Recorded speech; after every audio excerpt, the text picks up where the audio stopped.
All right.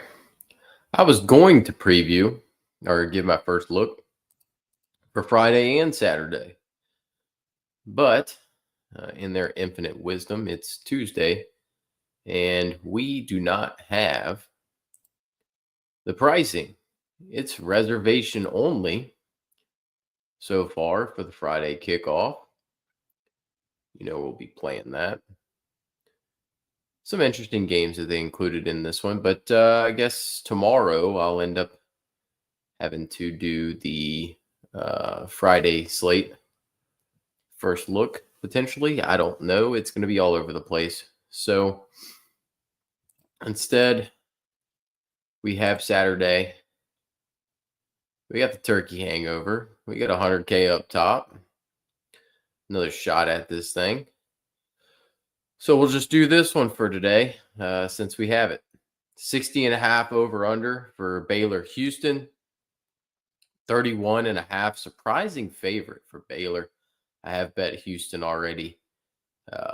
Houston's actually playing good ball, so I don't quite understand the Baylor being favored situation. 31.5 on Baylor, 29 for Houston.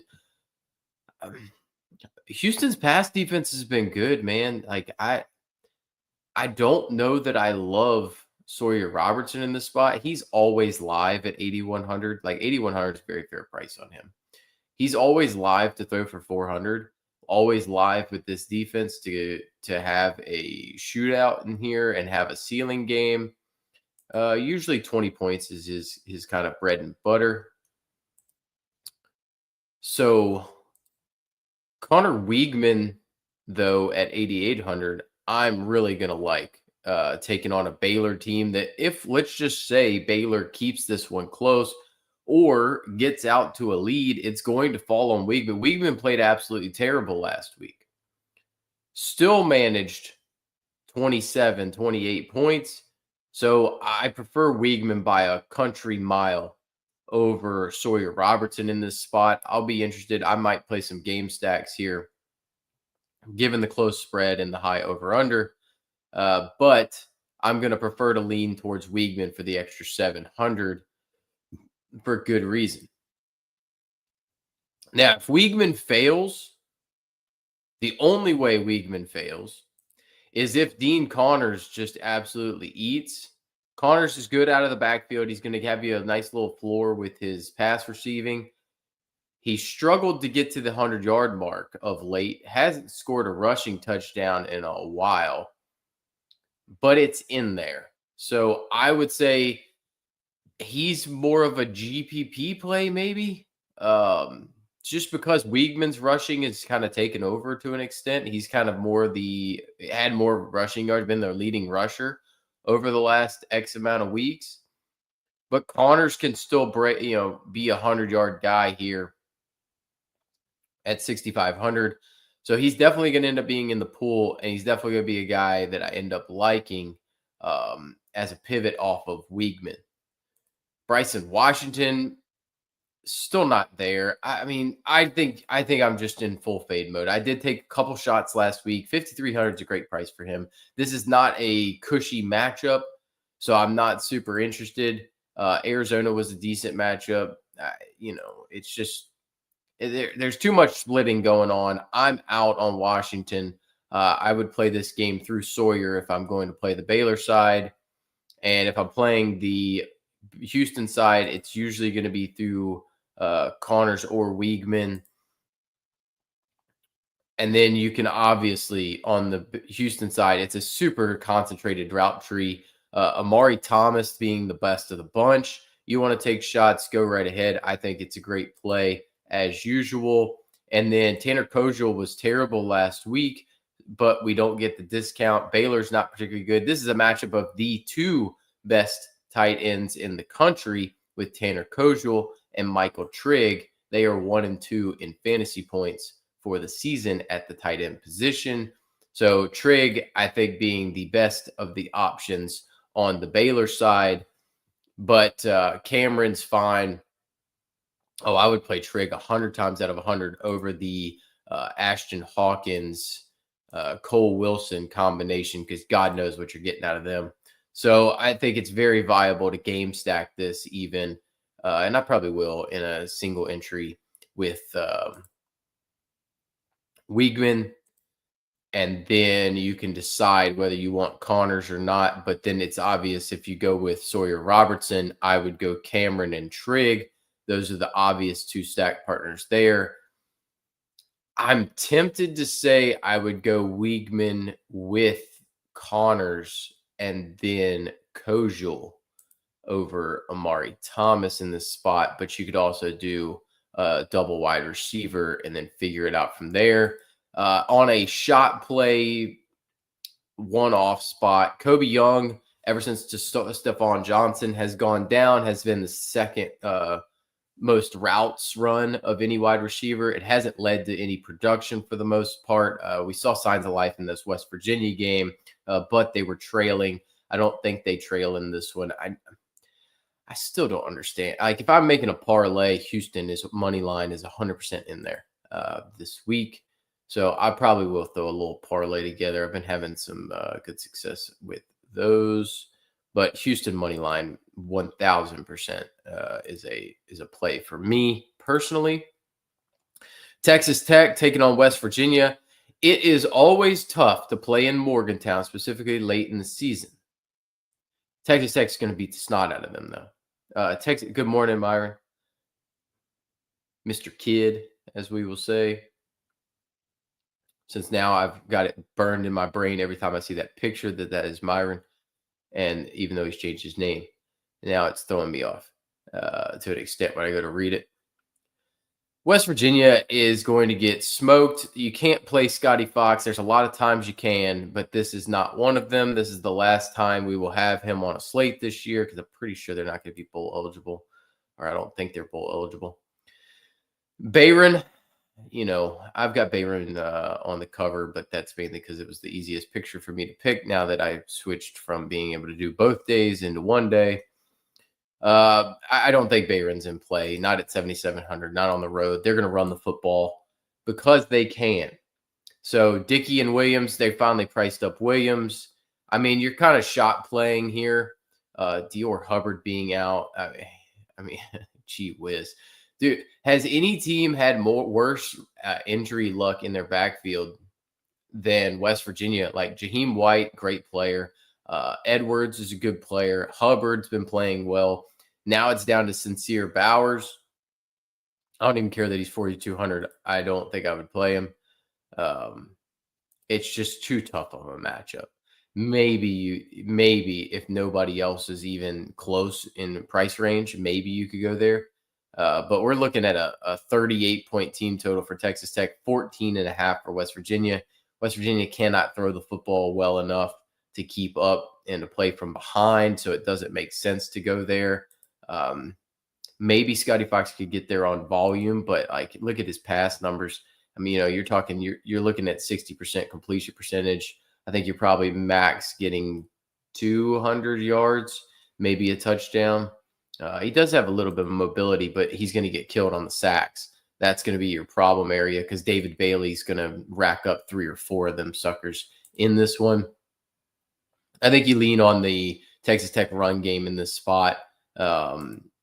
Dickey has been great, and then Williams has been great. I probably would lean Dickey in this spot. I probably would lean Dickey. I wonder if Adam Hill ends up getting some run here in this spot, but I would lean Dickey. I don't particularly love either at their price, but I think they're both priced appropriately for this situation. Wide receiver wise, I always look to see if there's value. Douglas is coming on pretty strong. Virgil cost me a lot of money with these 2 rushing touchdowns because mainly the 5-yarder. That should have been Jacoby Williams. And we're still a little upset. I liked Reggie Virgil coming into the season, but now he just cost me $13,000 in that spot, and that's a little disappointing, we'll say.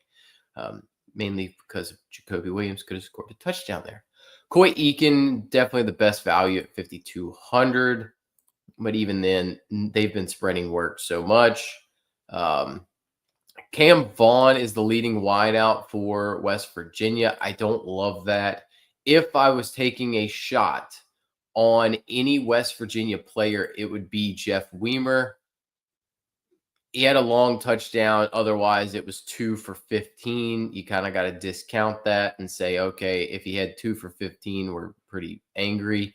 But in a spot where they're just chucking it from behind, he can get you, I wouldn't say a touchdown, but if he can give me 3 for 67, I'd be pretty happy with that. Although it's been pretty big play related when he gets the yardage. So if you look at that, now you're looking at 2 for 14, 2 for 15.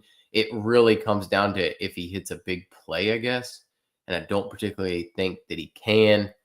But 3,100, he would be the best option for my money. I'm not going to pay up for like a Cam Vaughn, and because he's just as likely to go 2 for 18 at a price tag that is up in the Terrence Carter, Coy Eakin range.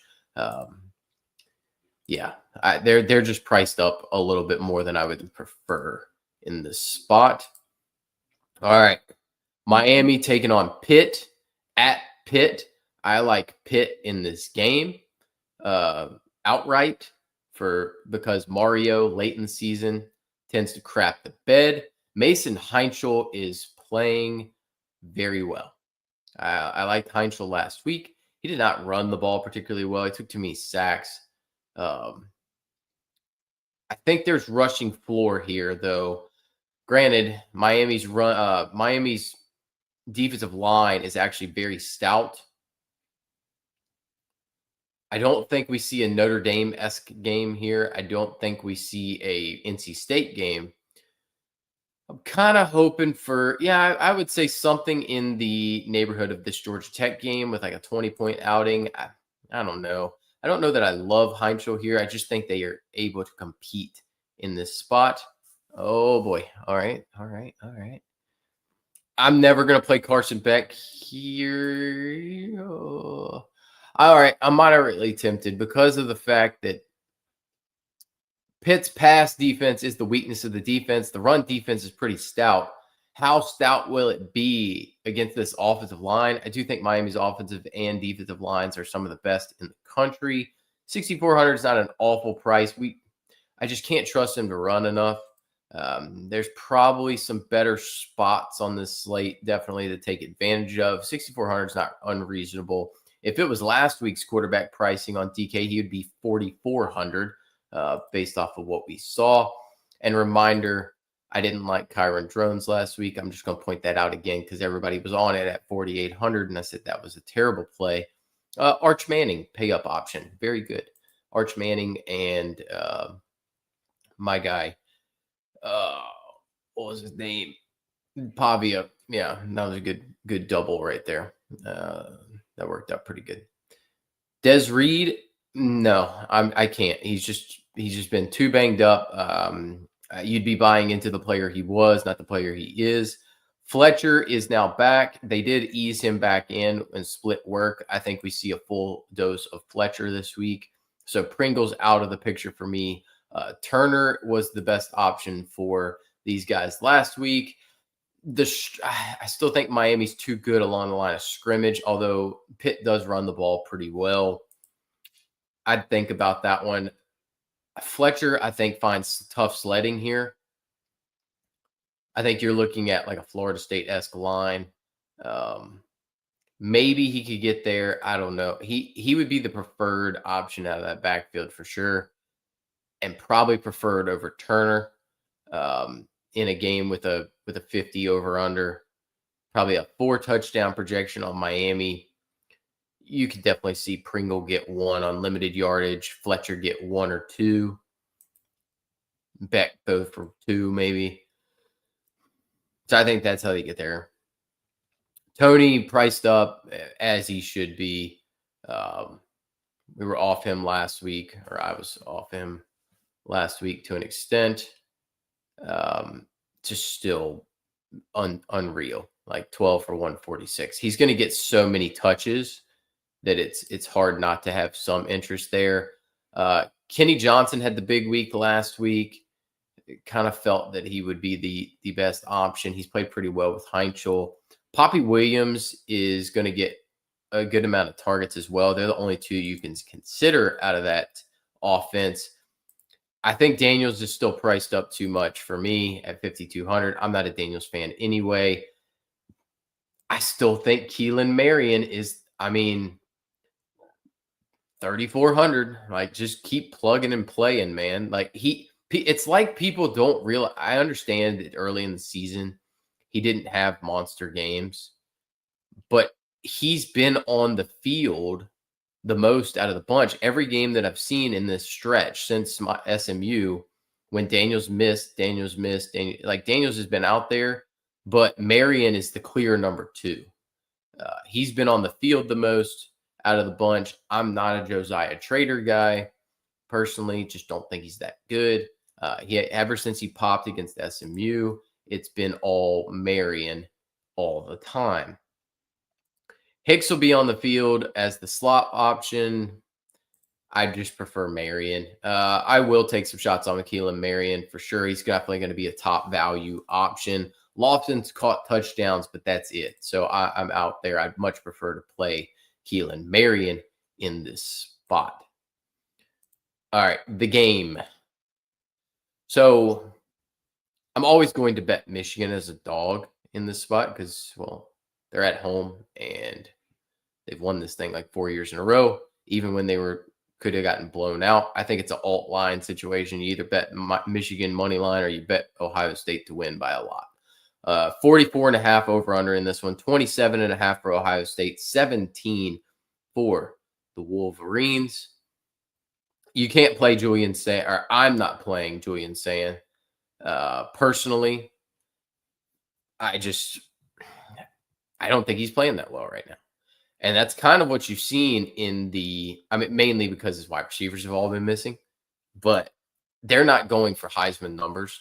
And at 8K, he's not getting there for me. Maybe he throws for 300 and multiple scores. Maybe he has all his weapons back, but Michigan, it's still always a tightly contested game. Underwood, I think your upside's 15, but I'd imagine you see something close to this Oklahoma game where he's kind of in the 5 to 10 range. Maybe he runs it a little bit more here. Maybe you end up in the 10 range. That makes me nervy on Underwood. I mean, that defense is so stout. I don't see, I can't feel confident playing any of these. Like Jordan Marshall, I'm not playing at 7,100. Bo Jackson, all these guys are going to be back. So I'm not playing Bo Jackson. I don't particularly think Kuzal is very good. Like, he wasn't hyper efficient against the bad Maryland run defense. He just happened to score 3 times. But I think Marshall's back this week. Donaldson played last week a little bit. Peoples will be in the lineup. I'm just out on all of these guys here. I just don't think any of them are particularly great plays given the relative context of this game. Smith's banged up very clearly. Tate's banged up. I don't like either of them at those prices. They're too priced up. That is laughable. And also laughable that Donovan McCulley will be like, the fact that these Ohio State guys are priced at over 5K is hilarious because it's not like they did anything when they were the number one. I mean, he was the number one option in the offense the last 2 weeks. Number 2 option 3 weeks ago, hadn't done squat, hadn't scored double-digit points, but hey, we're going to price him up from 3,200 now to 5,700. Andrew Marsh is going to be outside of Jeremiah Smith. Andrew Marsh is the second best wide receiver that's going to be on the field. I would keep him in the pool. Because if they're trailing or they can't run the football, the ball is going to Marsh. Can they scheme him up? That's a different question. I really do like this kid. And at 4,800, it's a fair price. That's a fair price.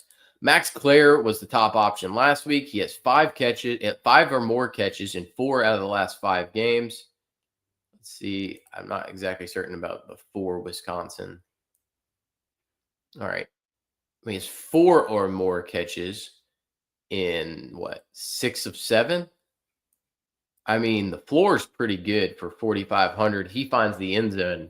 You're double digits. So he's an option, especially with these top guys banged up. He was the featured player a week ago. Not the exact best game environment, let's be honest.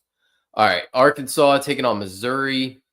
Good game environment, 58.5 over under, 30.5 for Missouri, 28 for Arkansas. Pribula came back last week, looked okay. I thought they definitely threw the ball a lot better with Pribula back there.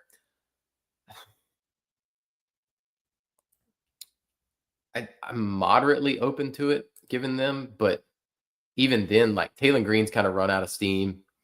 Um, Missouri's defense pretty daggone good. I don't know that I would want to go Taylor. That is a great price on Taylor Green, though.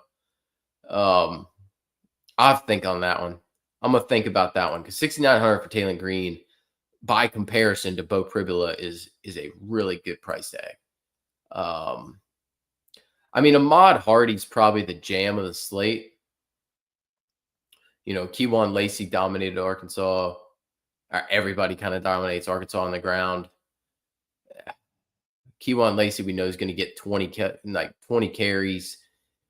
He does not catch the football, but he's likely to score multiple times. I'd say he's a great play in this spot. Mike Washington's definitely the top option in the Arkansas backfield. You just kind of question how well will he do against this Missouri defense. The reemergence of Kevin Coleman with Pribula back there, I have a lot of interest in Coleman. Early in the season, it was a lot of Coleman multiple times, 6, 10, 8, 12 early in the year with Pribula before he got banged up. He comes back with Pribula and he has 7 for 115 against Oklahoma. 4,700, too cheap in that spot. I am interested in Kevin Coleman here. Granted, they're going to be able to run the heck out of the football, but will be willing to take shots there. What did no? Yeah, I'm interested in Coleman, 4,700. I'm not interested in Omega Blake. He's fallen off a cliff. Raylan Sharp would be the one that I'd be the most interested in if I was going there. That would definitely be the best option of the bunch. I mean, I could technically just ignore this game.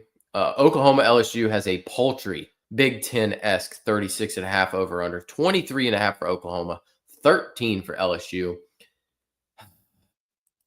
I'm disappointed in Van Buren from last week, I'll be honest. I really would have thought he would have done better than that, but here we are. No and no. They both get no's for me. The run games in this one, no, they both suck. They're both awful running the football. I have zero interest there. Is Caden Durham?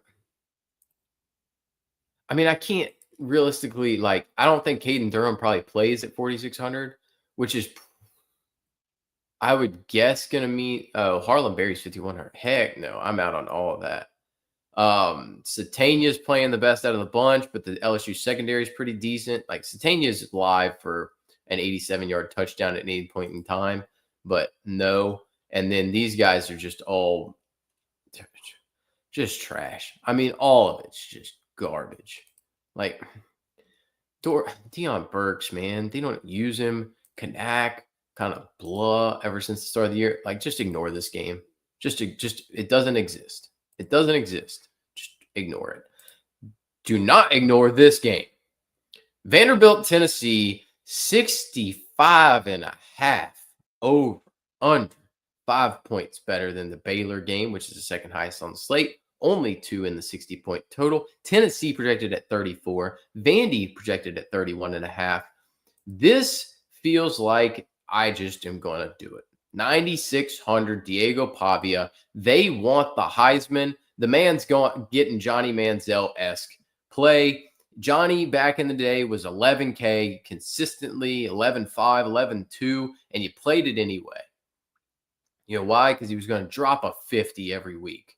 It's like NBA DFS, man. You get those guys that just drop 80, like Jokic or Giannis. Like, I don't play very much in NBA DFS, but just numbers based, like they have such a massive upside. Nobody has the same upside on this slate that Diego Pavia does.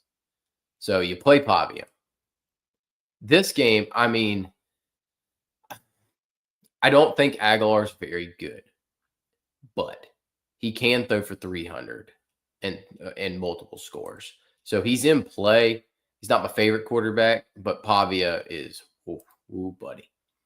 Deshaun Bishop, I like at 6,700. That's a good price tag on him.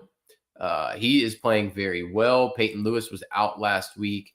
That gave more work, more certainty to Bishop. Star Thomas got his work, but he kind of needs that long play to break one off. It's really kind of the Bishop show in this spot. I'm not super trusting of Cedric Alexander. He doesn't get enough carries for my liking. He's explosive as can be, but I don't trust him. McKylen Young's getting less work. His work's been going down, especially as they lean more on Pavia's legs in this spot. So I'm just going to play Pavia. That way I get a quarterback and a running back. Eli Stowers, top option in this offense, but there's way too much risk at 6,500 for my money. I am a Braylon Staley guy, but I do think you can double bring back. So I think you could. It makes a ton of sense because this rotation for Tennessee is pretty daggone tight. Mike Matthews is kind of like a 3 to 5 catch guy. I would prefer to play it through Brazel and Staley. Staley didn't do crap last week. Absolutely buried me late in the game, late slate. I would prefer to play it this way. So it's a little different way to play this.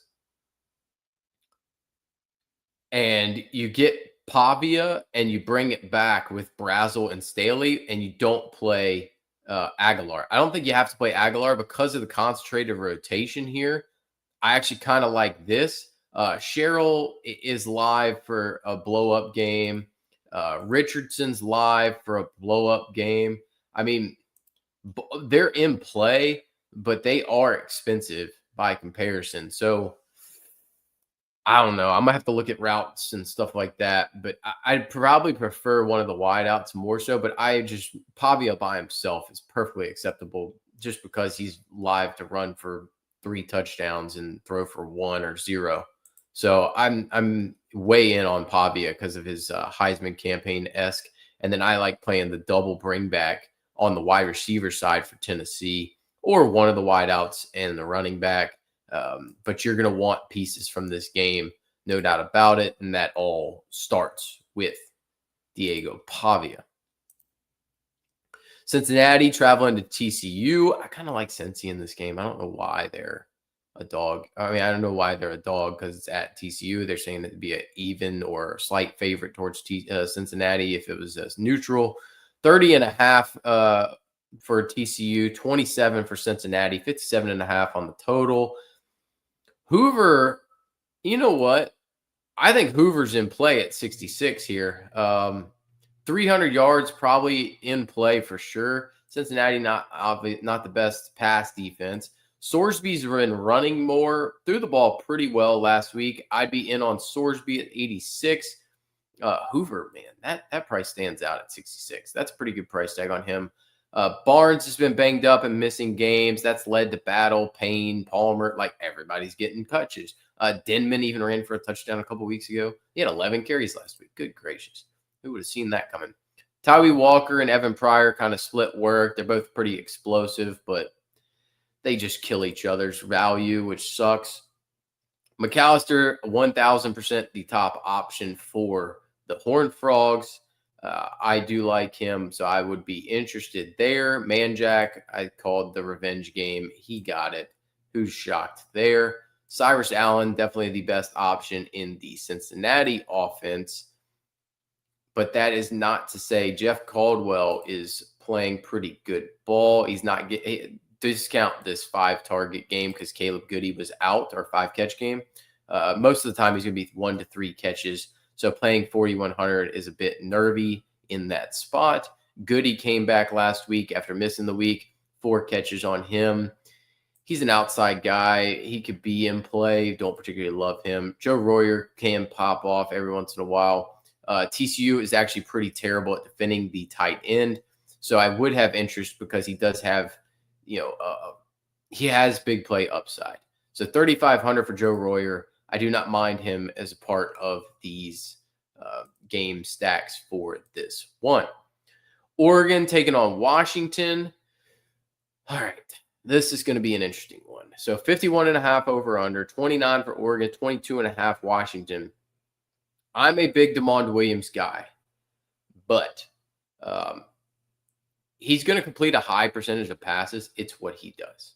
I don't know how to tell y'all that. Like, the kid might not throw for a lot of yards, but look at the Ohio State game. The man went 18 of 22 for 173. Like, he just doesn't complete deep balls too much in these bigger matchups because he's just trying not to take sacks. He just dumps it off and lets these guys get the ball in their hands.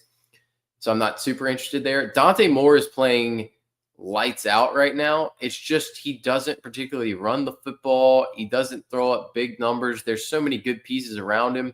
6,800 is fair price for him. I just would prefer Hoover personally, but it's a very fair price in this spot. Washington's run defense is going to be a little leaky, but you can't pay 63 and 71 for guys that split it with those two and De'Aaron Hill coming in. Like, De'Aaron Hill's going to get plenty of work.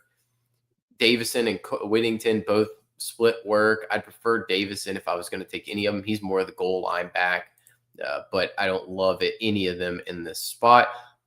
All right. I'm going to clarify something because Coleman played last week.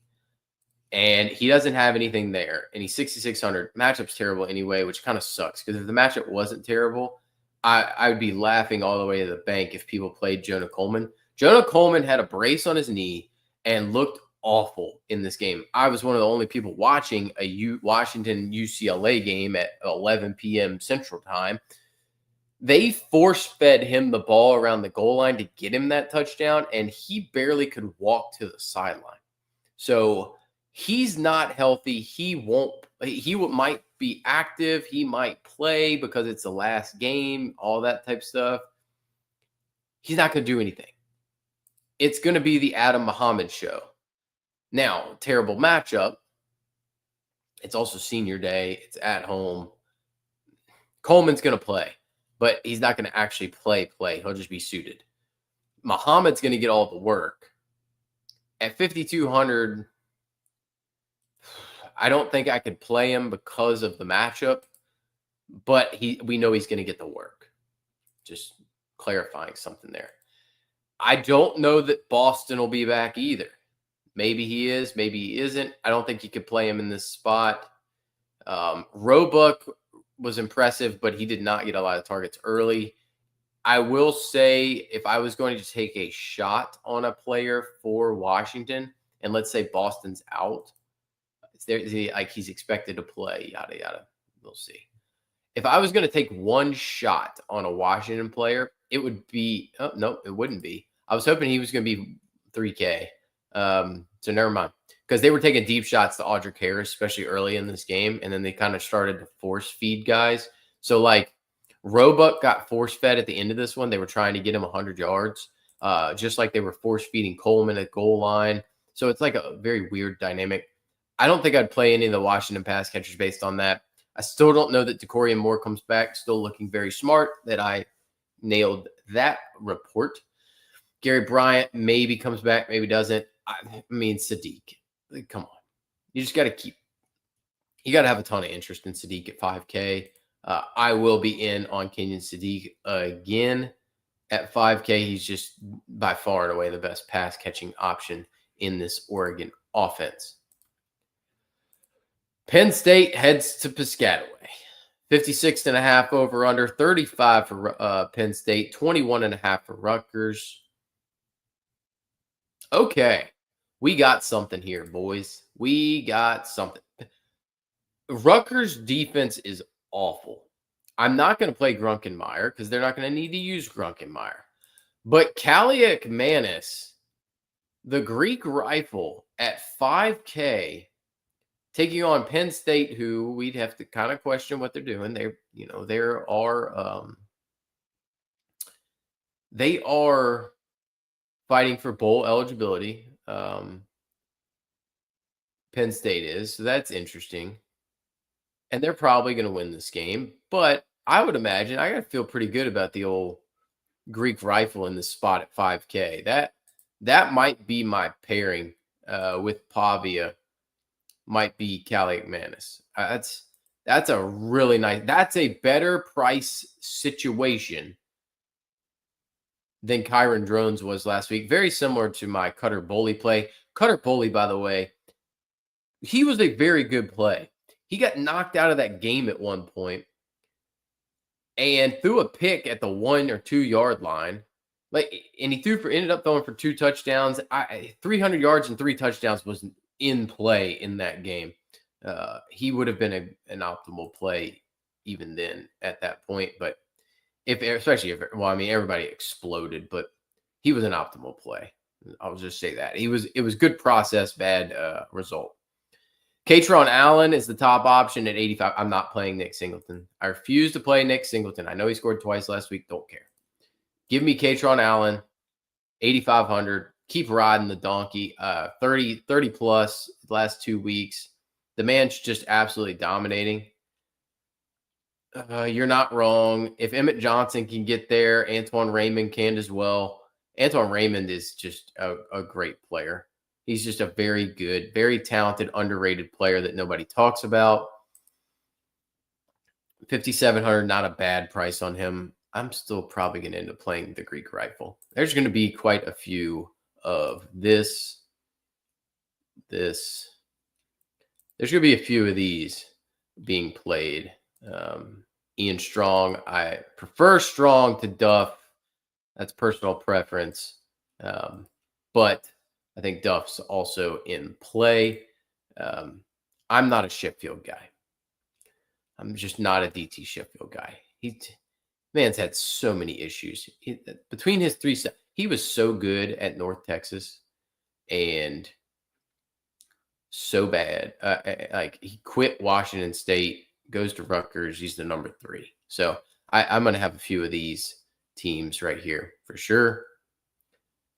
And then we finish it out with the will they try to win game. Who's going to want this more? Tommy Castellanos at 7,800 and good gravy. DJ Lagway sucks. I mean, I get it. This Ole Miss, the Ole Miss game, he wasn't even good. Like, I still have zero proof. The Texas game is the only thing in his 2 years of starting that I can draw off of to say that DJ Lagway might be a good quarterback. That's it. It's the only game that I can draw off of to say that I think he might be good. I have more examples of Cutter Boley being good than DJ Lagway.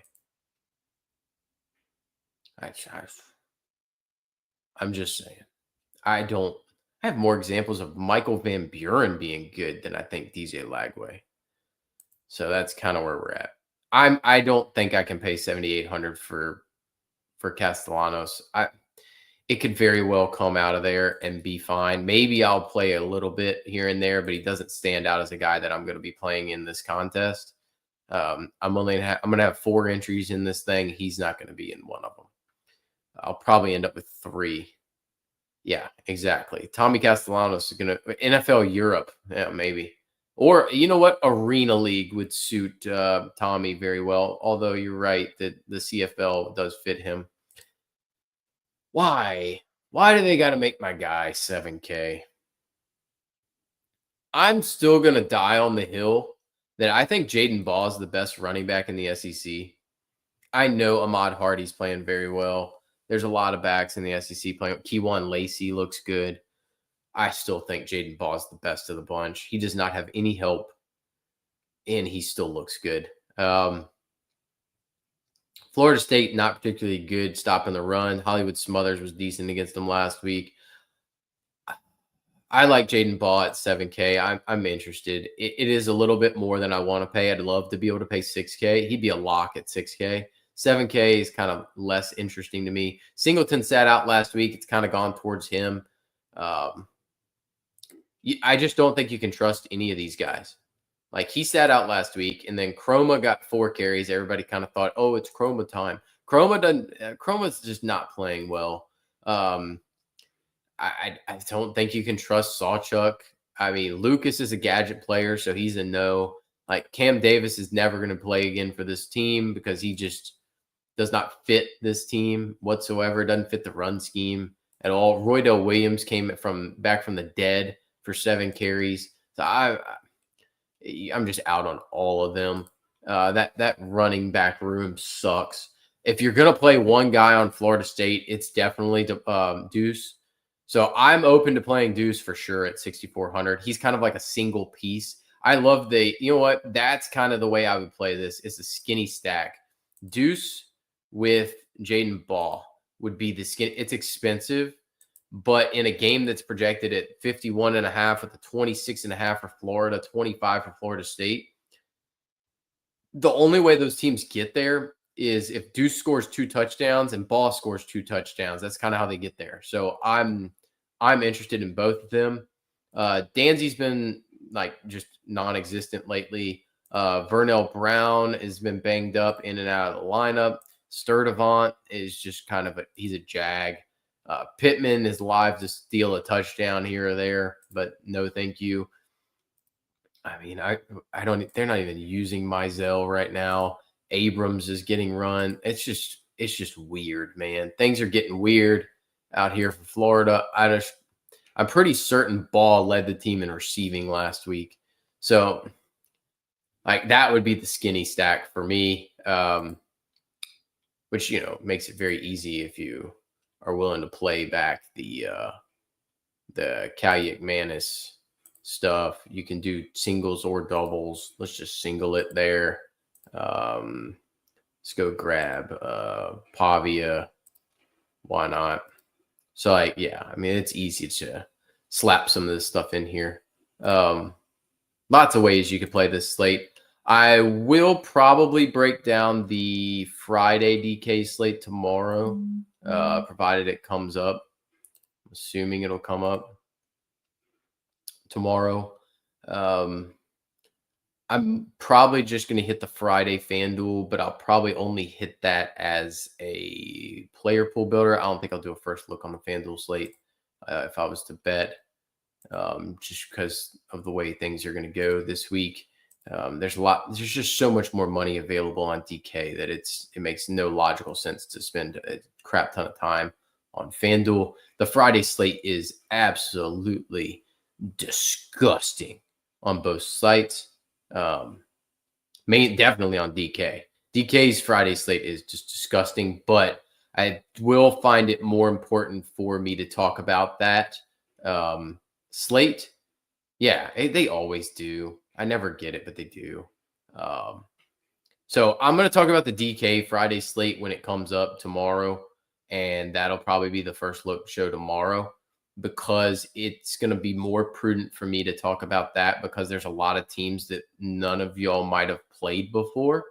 So it's more important for me to touch on like North Texas, San Diego State, Colorado State, Air Force, Northern Illinois, Kent State, like Buffalo, Ohio, Utah State, Boise. Like you guys have hit them. They're on like different slates, but you might not know some things about some of those teams. So I'm going to hit on those more so, and then you can translate it to FanDuel to an extent. I haven't looked at FanDuel stuff, but we'll do a player pool builder for that stuff because I'll have Thursday off. So I'll do a show Thursday on Thanksgiving at some point. It'll probably be later in the day. I'll do the player pool builder stuff.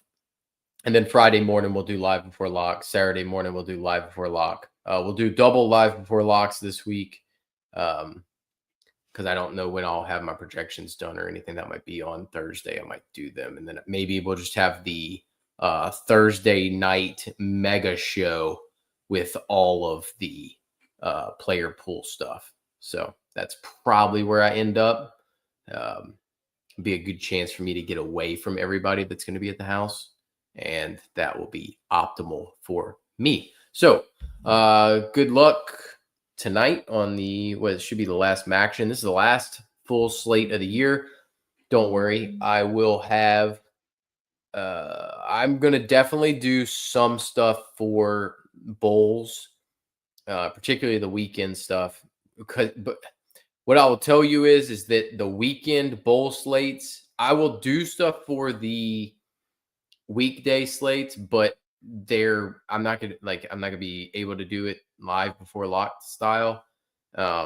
It's gonna have to be same day stuff, and bowl games are like NBA, man. It's 15 minutes before lock is when you're gonna find everything out. So I'll just break it down as best I can for that stuff and what I feel like is gonna happen, and then we'll just kind of go from there. So I'll break down everything though through the final game of the season, and we'll just have a ton of content. I'm probably going to work on a few things, see if I can get a special guest for the um, for one of the big slates. So I will talk to you guys tomorrow, and I'll have a normal schedule for the most part, but keep an eye out. I'll have stream every day, just cause.